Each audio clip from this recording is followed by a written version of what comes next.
نظم کا عنوان ہے رفیق سفر۔ میں سرمئی شام کے دھندلکے میں گھلتے ساحل پہ،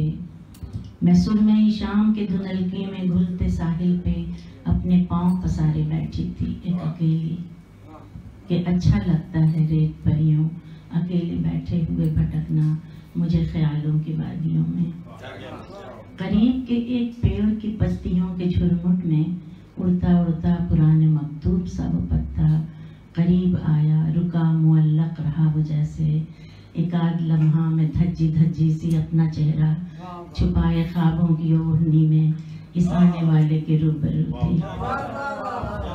میں جانتی تھی یہ بھولا بھٹکا ہوا مسافر جو لمحہ بھر کو رکا ہے ششدر سا، پھر پلٹ کر ہوا کے رستے پہ اڑتا جائے گا دوریوں تک، مگر وہ مجھ کو ہی تک رہا تھا، مگر وہ مجھ کو ہی تک رہا تھا۔ عجب سما تھا کہ ایک تارے نظر سے بستہ ہم ایک دوجے کو تک رہے تھے،